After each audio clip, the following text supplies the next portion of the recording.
What is happening, Mark Bare Naked Willie? How are you today, my friend? Dave Cooper, happy Friday, brother, and welcome everyone to Dave Cooper Live. Thank goodness it's Friday. BS Friday, that is. All right, everybody. So if you were just tuning in, as always, Mark has put a lineup of people together for BS Friday. So we're going to have a lot of fun in just a few moments bringing them in. But first, make sure you hit that like and share button right now because we are live on LinkedIn, YouTube, and Facebook. And if you are not subscribed to the YouTube channel so you do not ever miss one of these episodes, please subscribe. You can go back and watch it another time. As much as we love that everybody makes time for us, we know that it doesn't work on everybody's schedule all the time. Right on, Mark. So hang on, Dave. It's not just Facebook, LinkedIn, and YouTube. It's also on TikTok. You have videos, and you're not just live on Friday. You're live Monday, Tuesday, Wednesday, Thursday, Friday, and Coffee with Dave on Saturday. Coffee with Dave on Saturday. So please send your coffee mugs in. We will use those and we will promote your company. It's always fun to do. We have a good time with it. But yeah, brother, it's been a whirlwind of lives lately, traveling across the country and other things. We've been having a lot of fun and got to hang out with your friend and now and my friend, Matt Reisinger from the Build Show, had him on, which is great. All right. So Mark, why don't we talk about these two that we have coming on here? We're gonna spark some fires, have some fun, and really talk about a super cool project that is happening in the Windy City, eh? Yeah, when you have an architect that has broken boundaries and attached yourself to buildings in a different light, and an engineering team that backs it up, and a voluntary third-party certification that allows it to explode, that's when Dave and I say, come aboard. We want to talk to you, and we want people to learn from what you're doing. Absolutely. So should we just let them sit there, or you want to bring these two in? What do you think? Oh, no, I can't wait. Drum roll, brother. Oh, here we go. Drum roll. First coming in is April Hughes. Hey, April. And we have Scott. How are you? April Hughes and Scott Farbman. Listen, let me equal the playing field here. Love it. Perfect. All right. So welcome to both of you. Thank you so much for joining us today. How's your Friday been so far? It's been pretty good. I'm ready to go. Yeah. Really excited to be here and talk about our project and some of our work. Yeah. Let me get this banner scrolling across the bottom off here so we're not distracted by that. All right. Well, listen, you two. I mean, you guys are doing some amazing things. I already can tell how humble you are, and I can feel it coming through. We're gonna bring some stuff out of you today. We're gonna talk about this project. We're gonna talk about how important Passive House is to both of you. We're going to get through all the what are the acronyms and everything else that goes along with all this, so the general public understands what we're talking about. So, Mark, why don't you kick us off on some of this? Well, I have a kickoff. So, the project that's being represented today is from Passive House Institute US, and that's often referred to as PHIUS. And the executive director of PHIUS is Katrin. It's scrolling at the bottom of the screen. So she would like everyone to know that on October 20th through October 26th in the evenings, you can join virtually for the first time ever the annual HOOTENANNY. So this conference, I believe, has been going on for 14, 15 years. Many of us have been attending them. Virtual is super great. So those on different continents, just click and join like you are today. And bless your hearts, everyone at PHIUS, everyone at PHIUS, which is Passive House Alliance US. These are the local groups. And for all the folks working behind the scenes to make it, I'll see you on the 20th, 26th, right? 26th. All right. And so, Katrin was going to join us today, but some things come up. So, hey, listen, we still want to say thank you. Put her name up there, doing a lot of great things. All right. So with that said, Mark, it looks like we have a video for everybody to watch. It's about 3 minutes long. It's going to explain a lot about what we're doing, and then we're going to jump into this. Sound good to everybody? Perfect.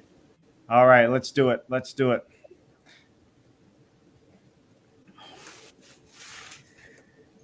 Historic preservation, sustainable design, and affordable housing. And it's really at the nexus of these three things that place us in a very unique space to be able to meet the challenges of a project like this. The YANNELL Passive House is on track to become the first renovated PHIUS project in the state. It's not just a new construction house. It's a house that was there when the community started, but today it's being built for the future. For us, a project like this makes perfect sense. Let's take an existing building and let's retool it for the future. What's different about the YANNELL house is that it's pursuing the Passive House certification. A passive house is a highly insulated and airtight building. There are lots of homes that have some green or sustainable features, but this home has an entire suite of those features that makes it meet the very rigorous criteria associated with PHIUS certification. PHIUS has a strict set of requirements that need to be met not only during the design process, but also tracked through the construction process, tested and verified to an extreme precision. The main design challenge was determining how to create a high-performance building while maintaining the existing structure of the house. When you're dealing with an existing house, you have set conditions that you can't change like you would in new construction. This was ultimately solved by overlapping certain areas of the house in insulation and by utilizing a new technology called aero barrier to help seal the entire house. YANNELL is efficient because it prioritizes the envelope of the building above everything else. This helps the house retain heat in the winter while keeping it cool in the summer. Additionally, with the YANNELL house, the mechanical systems were specifically selected for high performance. So when the house does need to use active heating and cooling, it's doing so in the most energy efficient way. And the electric use of the house is offset by the introduction of solar panels on the roof. In addition to heating and cooling, YANNELL uses an ERV that brings in fresh outdoor air while continuously exhausting stale, stagnant air from inside. This creates the most healthy indoor environment possible. A really important thing about this project is that it's a passion project of the owner. I've always wanted to push boundaries with green buildings. My home, which is right across the alley, is a LEED Platinum Net Zero Energy home. And I wanted to try a different route with this house, and the Passive House certification seemed to make sense with some of the things that I had learned from the 10 years that I've lived in my house. So it was a perfect fit. This project is the first of its kind in Chicago because it's the only development-driven PHIUS renovation that's intended to be sold in the open market. Buyers don't have to compromise. This property offers the highest levels of luxury and comfort without needing to sacrifice anything for the sustainability that it offers as well. It has everything. It's designed with style, efficiency, and performance in mind.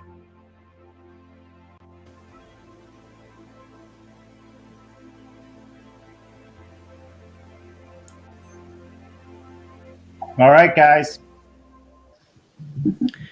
I want to give a shout out to Michael and Carissa for joining in the video as well. They did a fabulous job. Yeah, very much. I mean, that video was well done. I listen. Why don't we hop into it here? Let's kind of talk about what we just saw, why we're seeing it, and why we're talking about it. Does that sound good to everybody?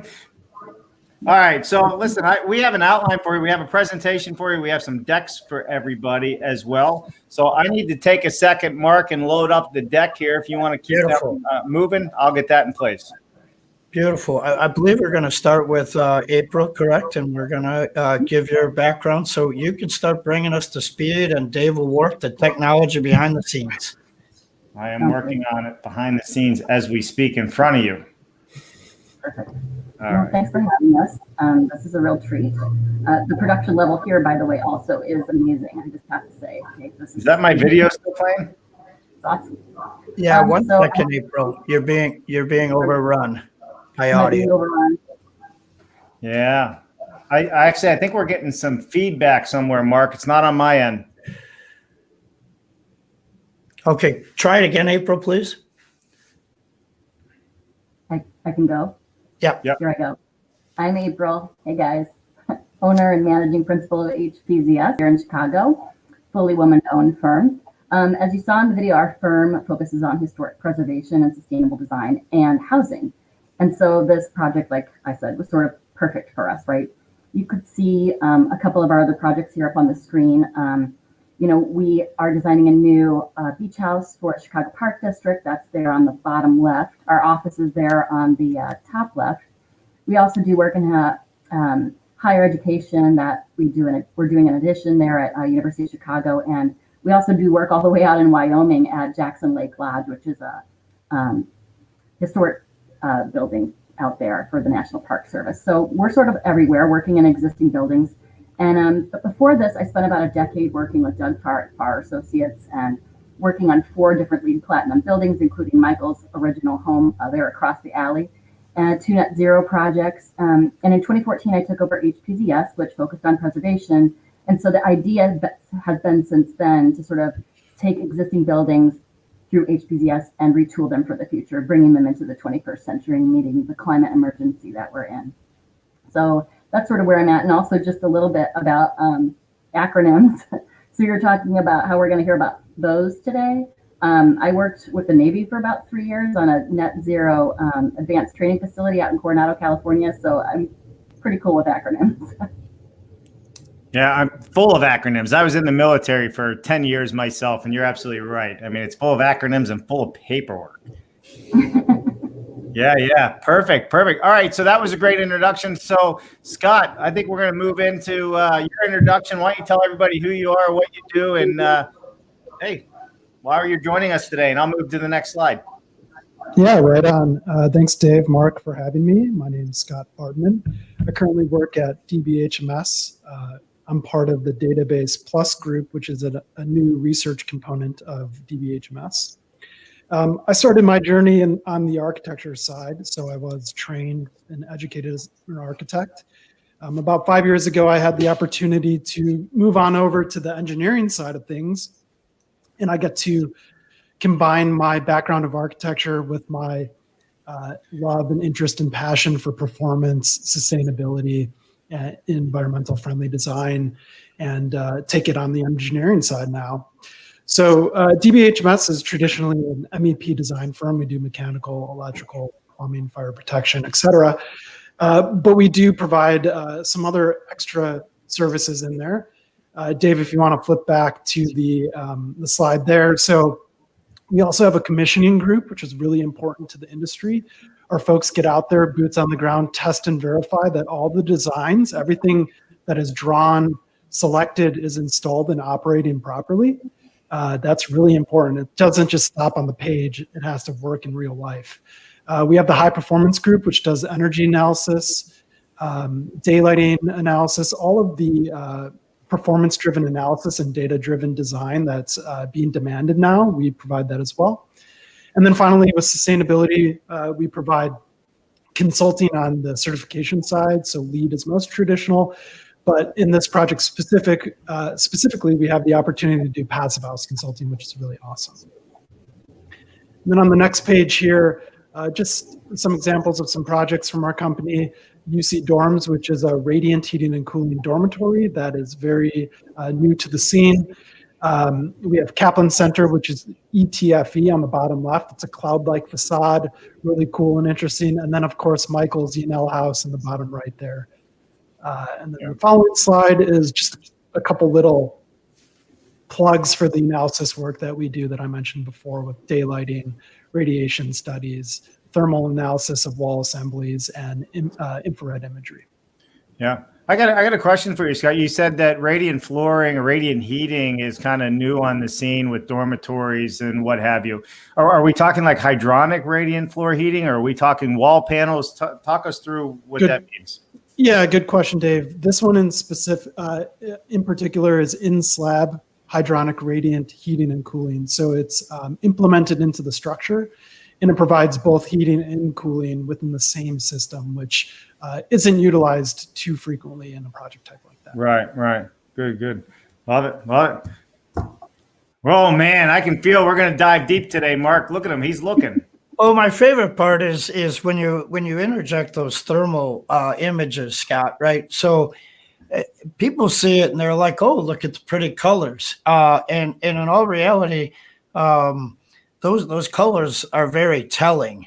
So I particularly, when it comes from folks like you guys, I'm really looking at it and seeing, okay, what is going on there? It is epically important to do these sort of analysis. And the other part I like is that you brought up not just sustainability before, but you brought up commissioning. And it's one thing to model a building and install systems in a building, but without the commissioning agent, we really aren't having things dialed into their optimum levels of performance. So thank you for saying that. Yeah. I think it would be helpful. Can you just walk us through this slide and what all of this really means? Because everything on this slide is what people have to understand about the performance of a building, right? To build it to the passive house level. And to me, I don't think we have to go in deep on it, but I think, between Scott, April, whoever, maybe walk us through from top left all the way through so people understand what the colors mean and what we're looking at. Yeah, I can handle that, Dave. So starting in the top left, it's a sun path diagram. Usually a building is put onto the site in true cardinal directions, right? But what happens when you have a building that's tilted off grid?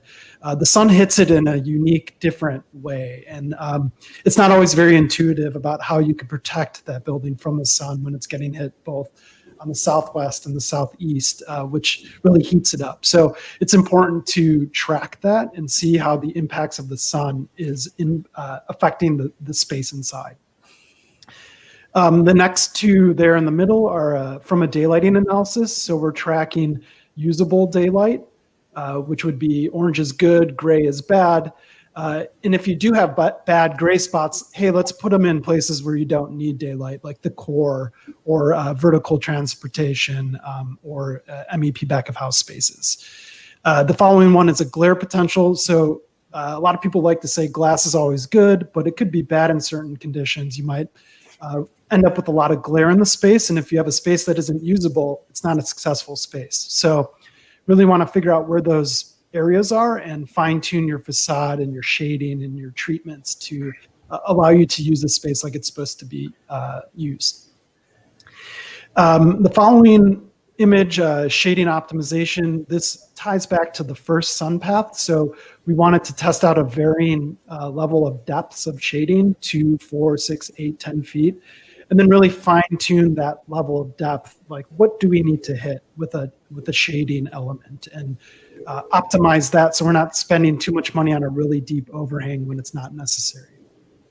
Can I ask, is the red mean it's too hot, too much sun, and the cooler colors, the optimum shading is there? Yeah, simply speaking, red is bad, but it's not always bad. This is a scale, but we have set it up to use that visual cue that red is too hot in this instance.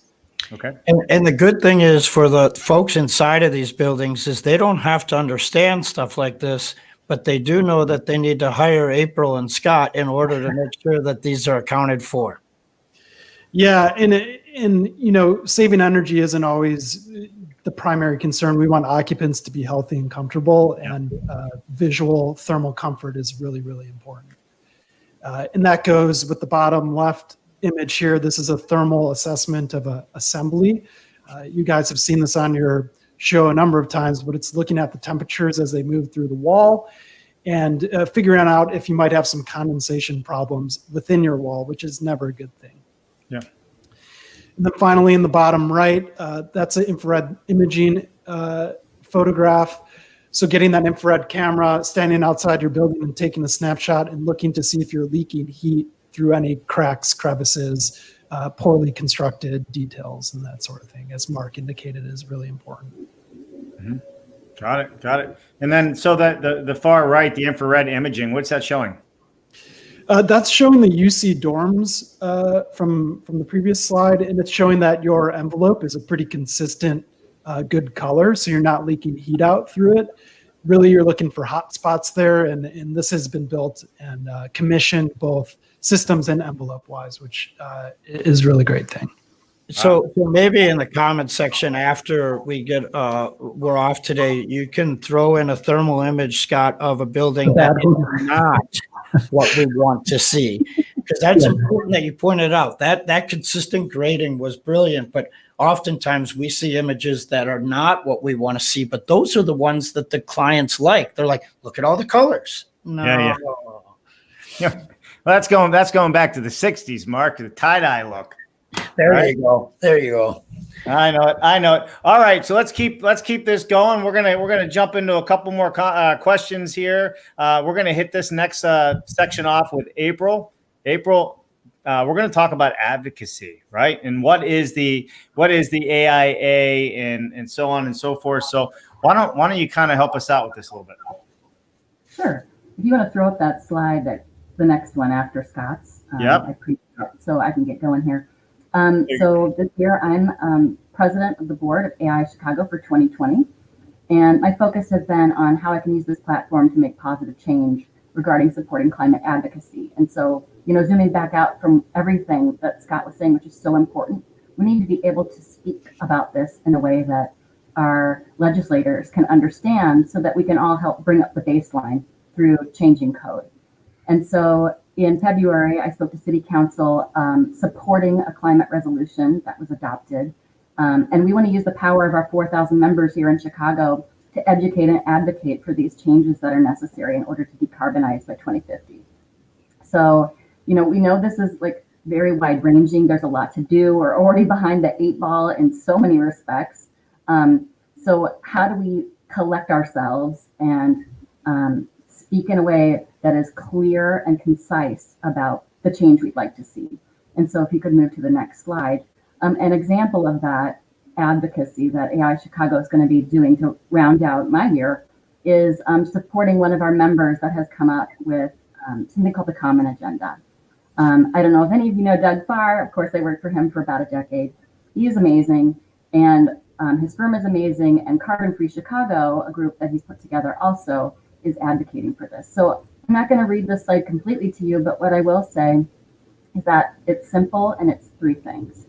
It's in order to decarbonize, we need to make changes to building performance standards, existing buildings. We have to focus on existing buildings and retrofits, stretch codes, and electrification codes, meaning let's get rid of gas, right? That's not going to be easy, but it's absolutely doable, which is exactly what our project proves through demonstration. And so the call really is to architects in the industry and that are part of the AIA to be able to use projects as signals to our legislators as case studies to say, this is possible, we're doing it right now.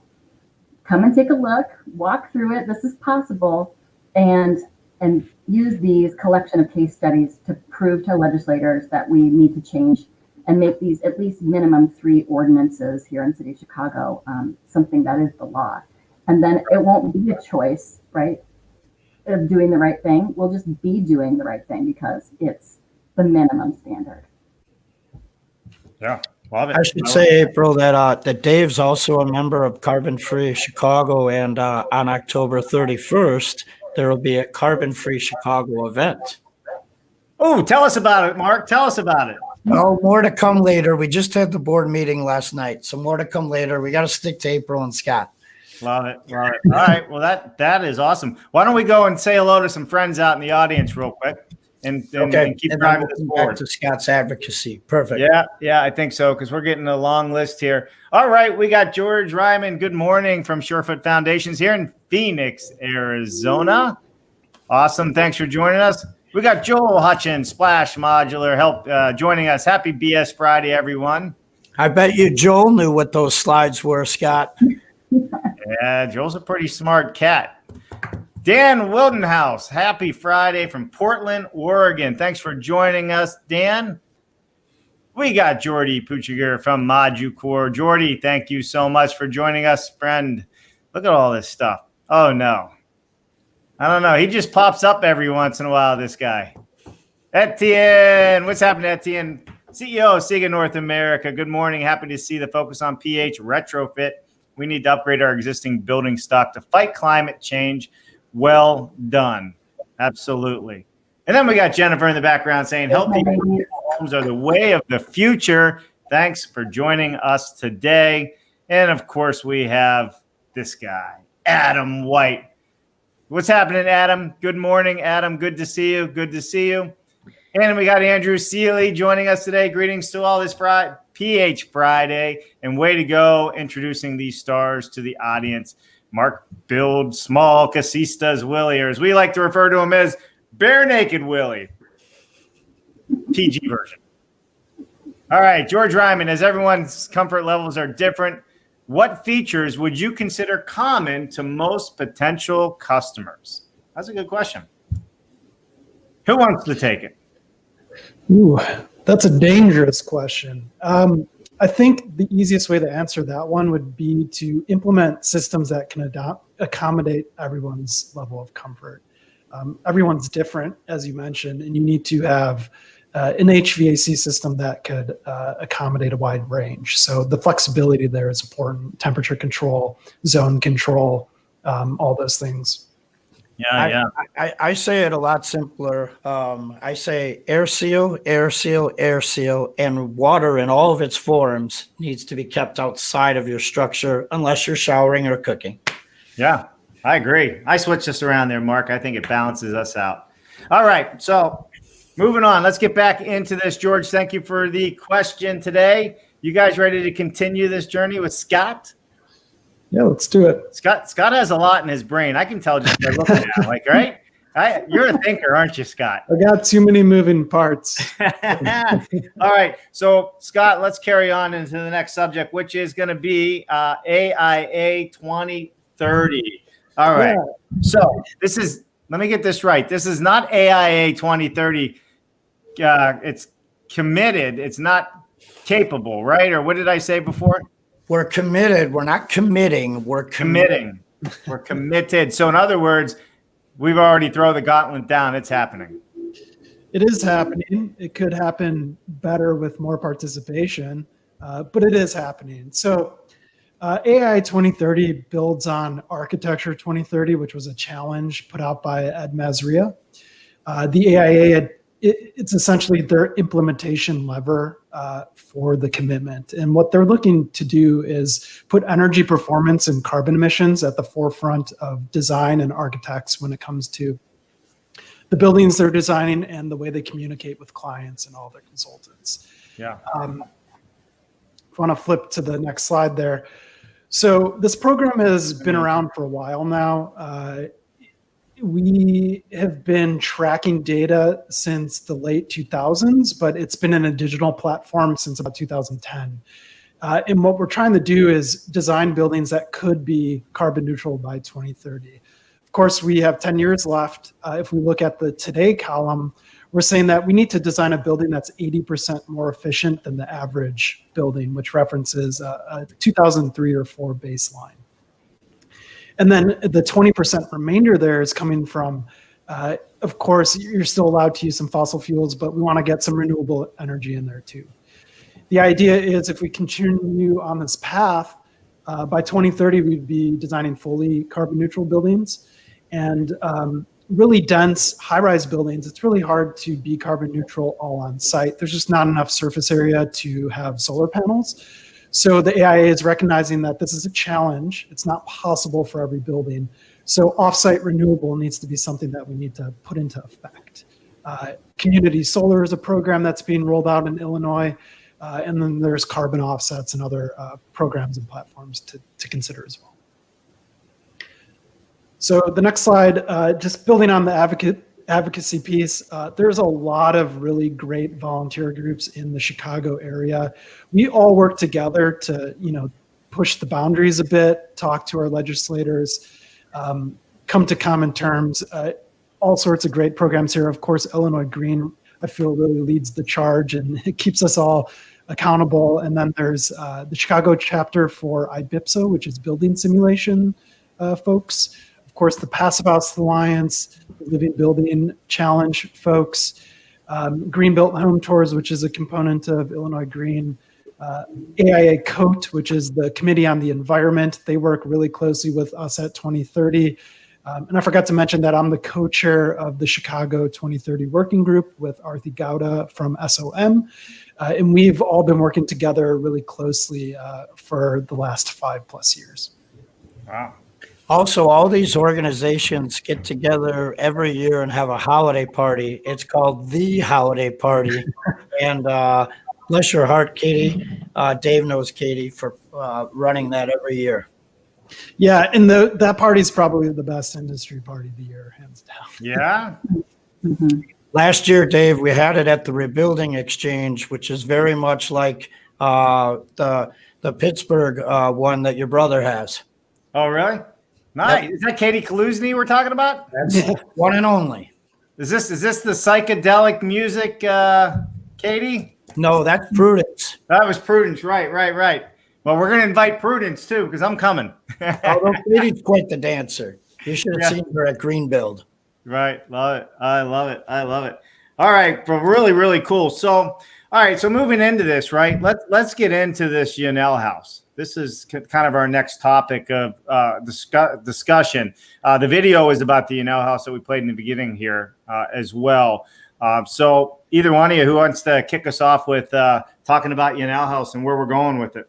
April Green. You could throw up the next slide. That'd be great. All right. Slides. I'm going. I've worked with Michael YANNELL since 2006. I worked with him on his home there on the top right, which was completed in 2009. It was a LEED Homes Pilot Platinum, and it was version 1.11a. LEED Homes went through quite a number of pilot versions. And we also worked with him on a cageless no-kill cat shelter, which was at the bottom right. Both were net zero firsts for City of Chicago. And so it's like every 3 years, I end up working with Michael on some project. And so you can see in the aerial on your left, Michael's home is sort of in the top left quadrant there. Across the alley was a home that over the years, since he built his home and it was finished in 2009, developers had come in and tried to change the zoning, which would have resulted in a building nearing about 50 feet high. And that would have infringed on his solar rights. So after enough of this, he talked to his alderman, he talked to his neighbors. They made sure that those developments didn't happen, and then he swooped in and he bought the property. So this is on the north side of Chicago. And I'll just give you a little bit of info that, property values up here are a little crazy, right? So I'm going to lead into talking about the pro forma a little bit here. But, Michael was like, well, what do we want to do here? Can we rip this down? Scott and I, we actually started working together. Our desks weren't very far apart because I was renting space from DBHMS for our firm. And Scott came over one day and he's like, so we're ripping this down, right? And I was like, slap, Scott, no, we need to do something amazing here. We need to do this as a demonstration. So this is going to be a renovation project, but we want it to be passive house. And then Scott said, I'm so sorry, April, you're right. You're the president, whatever. It's going to be fine. So we launched into this next 3-year journey of trying to figure out how are we going to figure out how to make a 120-year-old home passive house, and the first in Illinois, which is pretty cool. So suffice it to say, we're gluttons for punishment.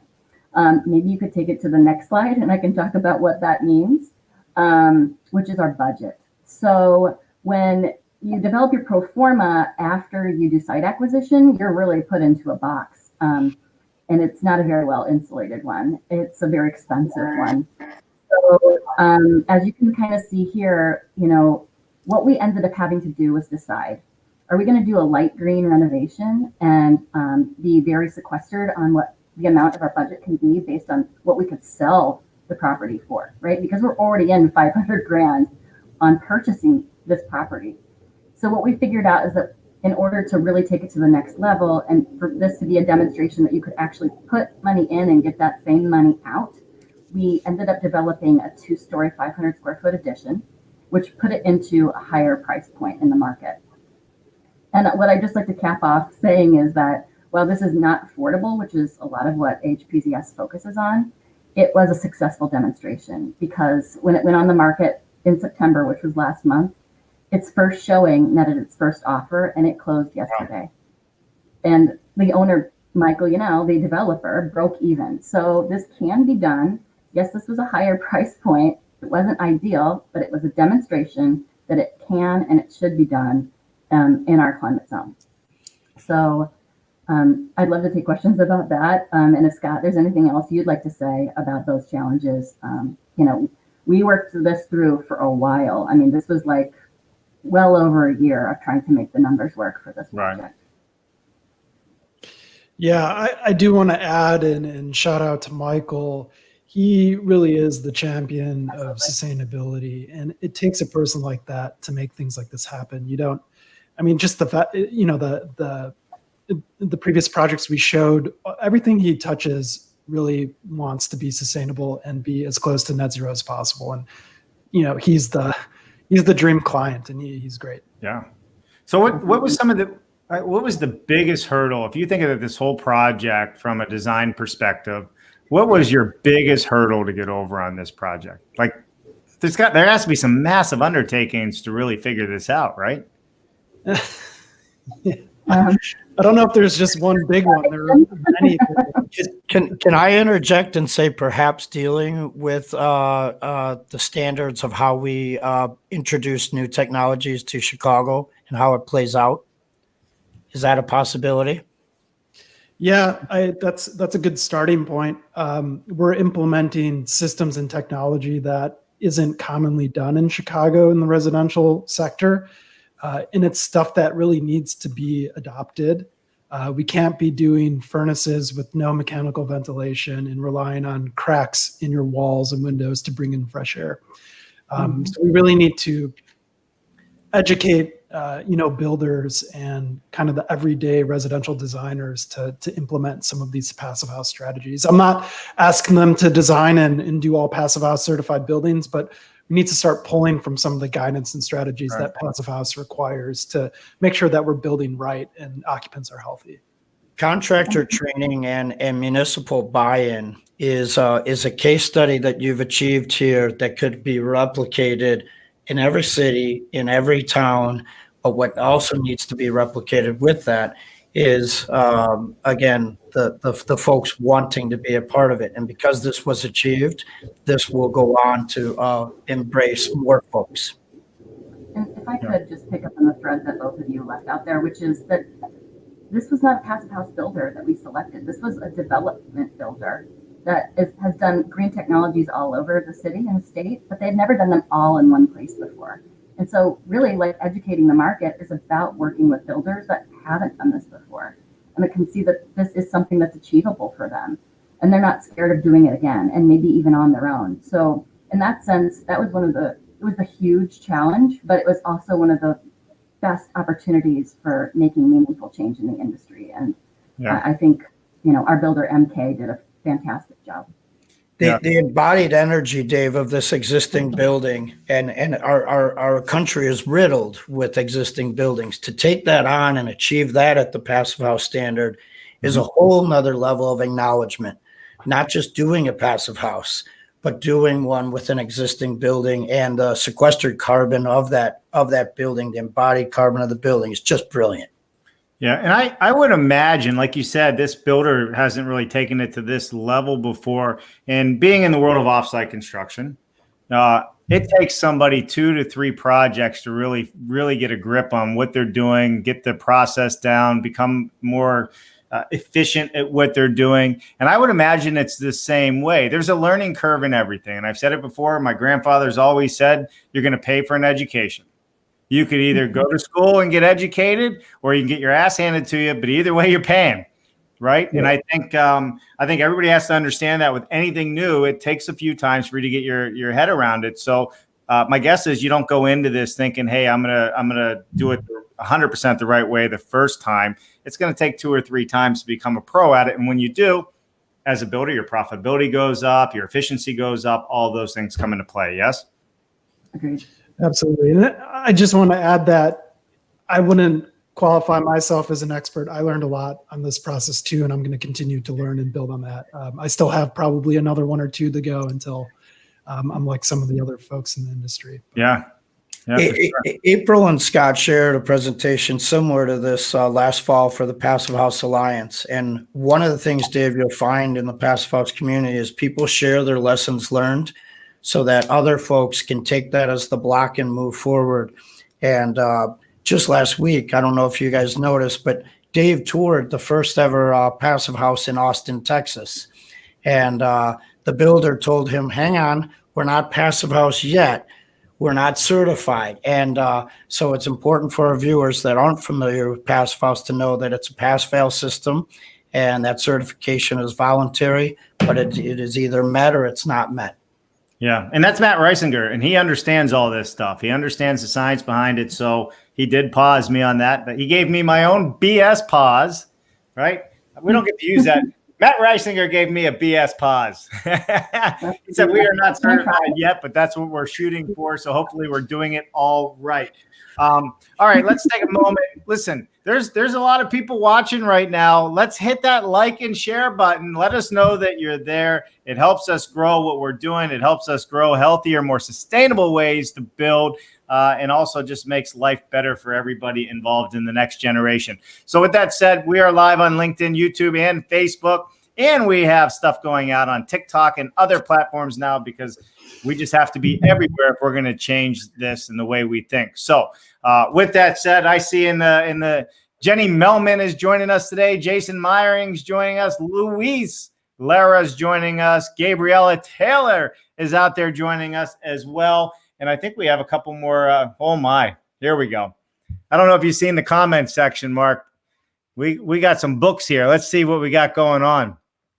Where do we start? All right. It's Henry. It's Henry. I know no, it's not. No, it's Kathy Ehlers. Okay. All right, here we go. Let me just make sure I got all of this. Scott, your face and mine are cut off. Scott, you got to hang on like you see in the cartoons. You just got to put your hands up high. I read this just so everybody knows because it doesn't translate to all the different platforms what we're on. So that way people understand what the question is. So when you answer it, okay? All right, so Kathy Ehlers says, co-housing communities being self-specified mid-density multifamily ownership housing complexes, say that 5 times, are great places open to experimenting with extreme climate-friendly building and retrofit strategies. Monitor and use as demonstration projects, Twin Cities Co-housing Network, Minneapolis, St. Paul. That's a mouthful. It was a mouthful. I wish I could write so concise and specific and big words. I love it. Perfect. Thank you so much for that comment, Kathy. We have a LinkedIn user here. I don't know who this is from. Let me go over here and look real quick. AJR Building Science. All right. For April, if you do a cost breakdown of that project, what were the most expensive components? The land and the real estate agent. What do you think, April? I mean, 6% on $1.5 million is a nice little penny. Yeah, the site acquisition was huge. Obviously, our HVAC costs were high. You know, we actually had, and Scott can maybe talk about this too, we had a different system designed when we went into the beginning of permit. By the time we came out and had final pricing from the contractor, we had tried to figure out how we could get a $90,000 system down to about $50,000, $60,000. So that was really huge. And, you know, our envelope, really focusing on that and the amount of insulation that we had to use, obviously, whether it was our exterior insulation or, you know, bless us, but we used, you know, blown in polyurethane insulation in a lot of locations. You know, it really helped seal up the envelope. And frankly, you know, it was incredibly porous. I mean, even our balloon framed system was actually drawing air in through the actual members because the building was so old. So we spent a lot of time and a lot of money chasing leaks around the home. As we did how many blower door tests, I think, Scott? Was like 6? Too many. Yeah, So the other part, if I remember correctly, April, it's on an alley and it's across the street from the railroad track. It is, yes. So while those attributes, Dave, that went into the facade for the exterior installation and the air sealing and the windows are a factor, the other factor is when you're in that home, it's quiet. Absolutely. Right. You're on an alley. You're next to a railroad track. You're in a regular Chicago urban residential setting. But to be in that space compared to the house next door. I mean, to the south, not to the north. The house to the south, you're gonna hear things, you're gonna feel things. But in this house, it's like being in a library in a sweater. Being in a library in a sweater. Is that what you just said? I just said it. That's a new T-shirt, brother. I love it. Well, that could go so many ways. All right, let's keep moving here. We got another long comment, Kathy. I want to read it because I think this is a really big topic, and it is about, why builders don't care. Do they care? Does it affect their bottom line? Is their profit? Let's put this up here. Sorry, that's covering every guys. If you look at what they do, most builders generally do not care. They build to the minimum code, acting only to maximize profits. They oppose lemon laws, so they don't absorb financial responsibility for buildings that show up moldy a few years after construction because of lack of mechanical ventilation. Public policy changes are needed. Marshaling citizen pressure on state legislators would help counter the lobbying from not only the construction industry, but also the finance investment. April, I think this is good for April with her work with the aldermen. Yeah. What she's going to do. I mean, I feel like Kathy is my best friend, because not only were you talking about multifamily housing in your previous comment, which Michael and I have been talking about as potentially our next renovation project, because that is in of itself a huge challenge. But everything that you just said about essentially you're going to have to bring up the baseline in order for people to do a new minimum, a better minimum, which is one that affects us all in a positive way and not the negative one that you're talking about. So at the end of the day, advocacy has to be about educating. It can't just be our legislators, but you're right, Kathy. It also has to be the constituents that support their aldermen, that support their state legislators, etc. We might be the experts, but until the constituents really know the basics about why it's important, the change probably is not going to occur very quickly. Yeah, I agree. I think it's a cultural change. I think it's a public change. The public needs to know better. They only know what they're getting. And I agree with that. And I also agree with builders. Yeah, I mean, it is about profit, right? And I think somehow the education has to teach them how that works for their pocket, not against their pocket. Especially you got, I've been sitting in some of these conversations, Mark's no idea, with these production builders, big production builders. And, they have tens of thousands of employees. They work on 10% margins. I mean, 10%, people think these guys kill it. They work on tight margins. And that's one of the biggest hurdle. How do you steer that ship, and how do you get the culture change for the people to want this more and understand it, right? So that's kind of what we're doing here. Is like, how do we bring this education to the masses so that cultural change can happen and the education can get out there to everybody? Because if there's demand for it, builders will change. Agreed? Agreed. I think the demand is here. I think, I don't want to go down the rabbit hole. I'll just second what you said. I know Mark loves that rabbit hole. We're not going down there today. All right, moving on. Okay, let's get into the passive house strategy. How about that? Who wants to kick us off with the passive house strategy? I can talk about that, Dave, if you want to put up the next slide. Yes, sir. We've got two strategies to consider here on a passive house level. A passive strategy, which is what are you doing to the building to make sure that things are as good as they can be without implementing or introducing active technologies and systems. So we want to cover this thing as in a blanket or a sweater, as Mark Wille likes to say, continuously. So there's insulation wrapping around this entire building. One of the main challenges and big hurdles for us on this project was transitioning below grade insulation to above grade insulation. That's where we had a lot of problems with air leakage and thermal bridging. So we did some analysis in the beginning. It was going to cost too much to dig out and excavate around the entire building. So we went with an interior insulation in the basement, and then we overlap it as it transitions to the exterior. And we found that to be the most cost-effective approach.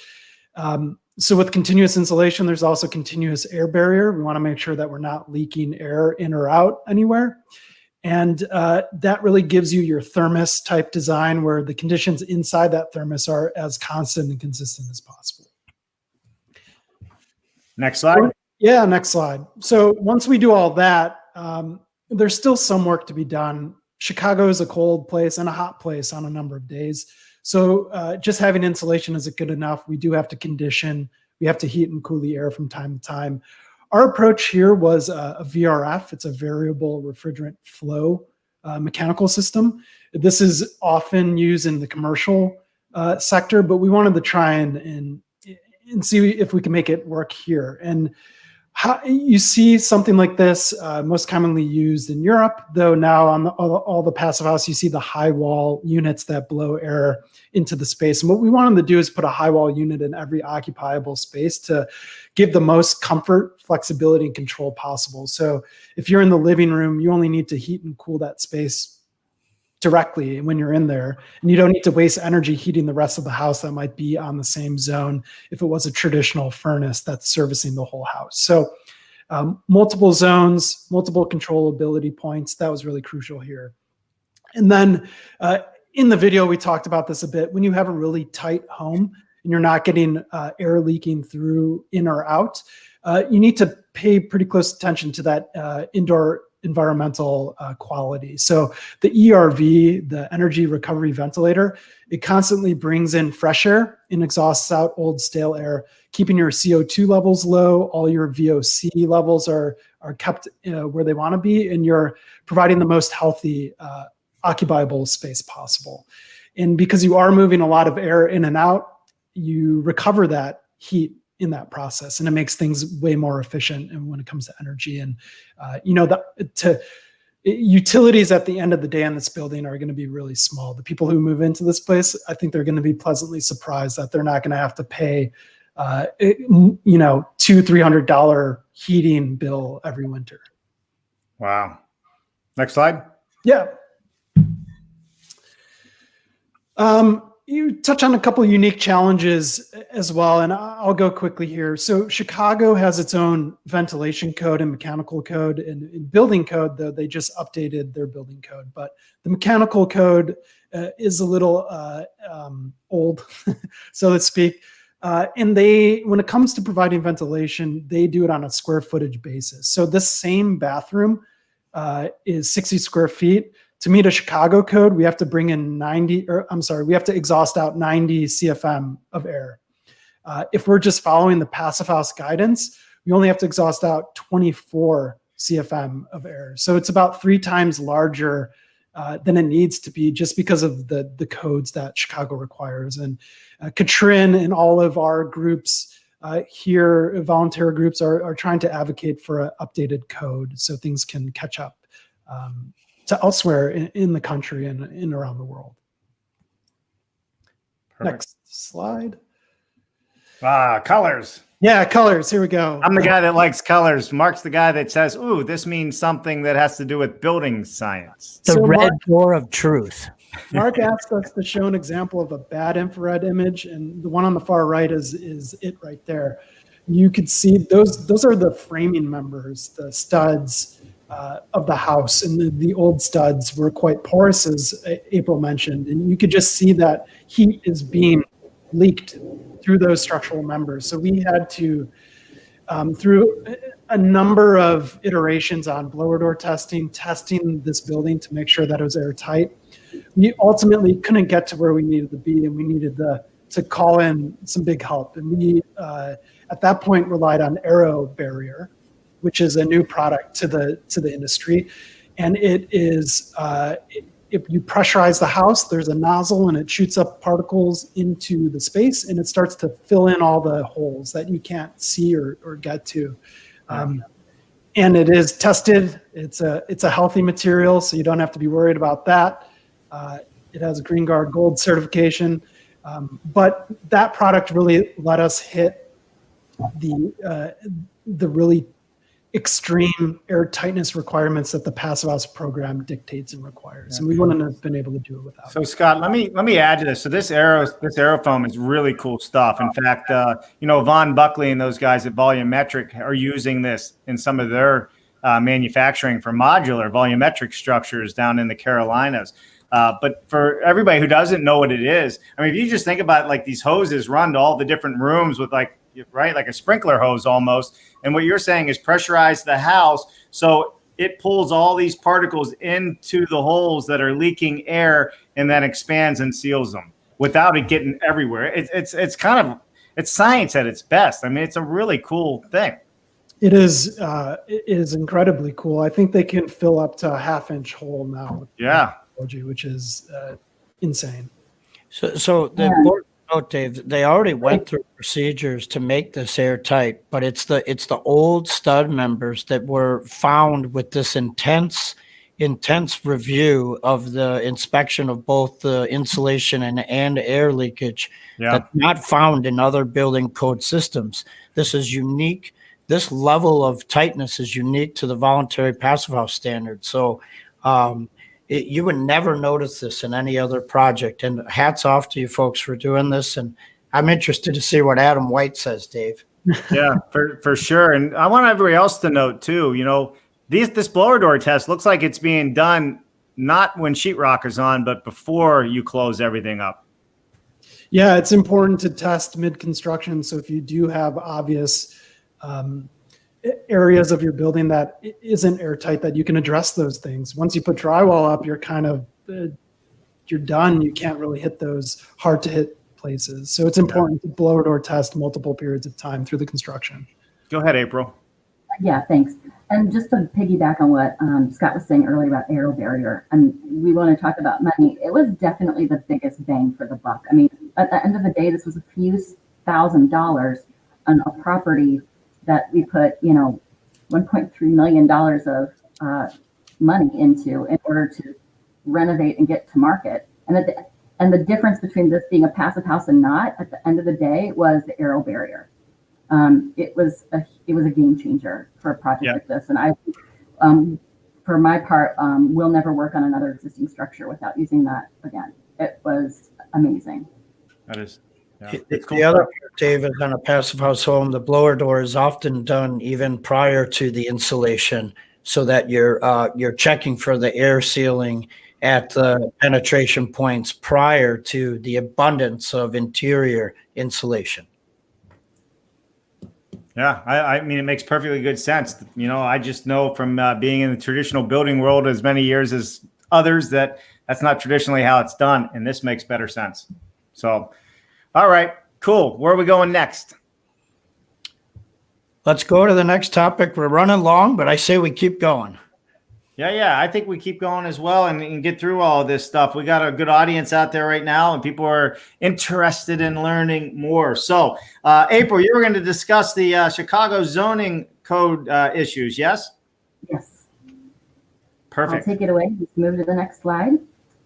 So as we all know, this was an existing building. And so when you're 120 plus year old existing building, zoning gets applied to you sort of after the fact due to its historic nature. So this building was essentially a non-conforming building as far as its side yard setback regarding the zoning. So we got held up about 6 months with zoning because we needed a variance in order to put on exterior insulation because it was taking a non-conforming condition and making it even worse.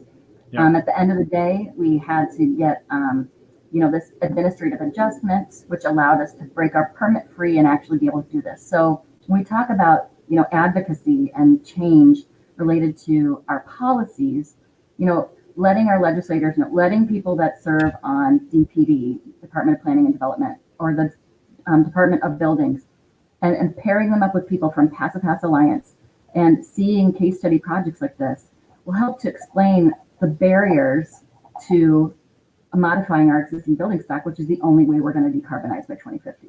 So it's not just building codes, it's also zoning codes that make a huge difference, especially in dense cities like Chicago that are inherently and extremely worried about fire risk, especially when it comes to like newer insulation products, taking up extra space in our side yards, which may be only 4 feet between two buildings. So, it's education, it's advocacy. So how do we get this to be a smiley face versus a frowny face? We talked about that earlier. Adopting a modern mechanical code would really help people like Scott. Focusing on a stretch code, these things are included in the common agenda. Really, truly expediting the permit process. Back in the day, there was a real green permit process in Chicago, and you know, it doesn't expedite anything anymore, let's be honest. So let's get real. Let's make passive house part of the expediting process. And then, you know, back to the insulation again. This project lives and dies on its envelope. So how do we make sure that continuous insulation is not part of a calculation of a setback? It's pretty simple. So explaining that, getting people to understand it, and, you know, whether they're a constituent or a legislator or an architect or an engineer, being able to understand this and know that change is necessary and be able to speak about it intelligently. It's really important to making change for passive house adoption in Chicago. April, I want to second what you said on everything, but one particular point is that it was so fond of my heart. It's the Chicago Green Homes program. All those years, the epic duty that Tim Hepner and the many volunteers did, it collapsed in the regimes, but for all of us, that and the Chicago Center for Green Technology, it was an epic place. And everything that you said needs to be echoed. That's a t-shirt and a half right there. Yeah, and the crazy thing is, at the end of the day, it was only really a handful of people within the city that were able to make this massive change for our industry. So if you can mobilize the right people and give them the right information, the sky can be the limit. Yeah. Great. It brings me back. I think both of you were there February of 2019 at Skender when we had Chicago building officials, and it was our largest alliance meeting to date. We were 120 people strong, and it was a forum, but you need more than 120 people to transform a municipality. How many you need? We need everyone. That's why we're here. Well, we have a number we can go. We have something we can measure. Yeah. Go after. All right. Love it. All right. Listen, so we are at 1 hour and 5 minutes. So let's speed round the last few minutes here if we can. Scott, you're going to get into testing and verification issues. So why don't we hop into that, and I'll put you back up. Do we have more slides on this? No, Dave, we covered that. So if you want to go to questions. No, next steps. Did we cover that? Yeah. Good. All that. All right. BS pause. That's impressive, guys. Holy man, that's a lot of information. Look, just so everybody knows, I mean, we actually put a lot of work into these shows. And I have to say, you know, Scott and April, you guys put together a wonderful outline of a presentation today. I mean, it kept my head going. I'm like, where are we at? What slide are we on? We're doing a great thing here. And the audience is staying with us. So this has been absolutely awesome. So we'll look at some more comments. Kathy is a busy writer today. I'm liking Kathy. She's all over it. And we also, let's see, we have Erica, Paola, Marquez, Zarate. Agreed. This market-driven and most of the education efforts ought to come from users.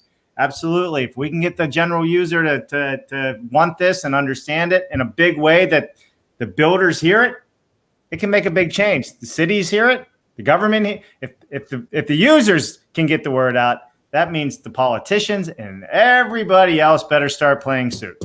That's the way I look at it. We need to have a show just for consumers. We should bring consumers into the show that live in all these homes. That's what our show's about, Dave. Well, I mean, let's bring in the people that we're building for, right? And I love it. Yeah, I know. All right, moving on before I get my tongue tied. Kathy says social responsibility by the industry would be a refreshing shift too. That it would be. Buzz Holitzer. Hey, Buzz, good to see you today. Plugs for Aero Barrier. And then Jennifer giving us a farewell. April and Scott, you mentioned Chicago and Boston as potential partners for step code adoption. What other cities or locations do you think are ready, willing, able to do this as well?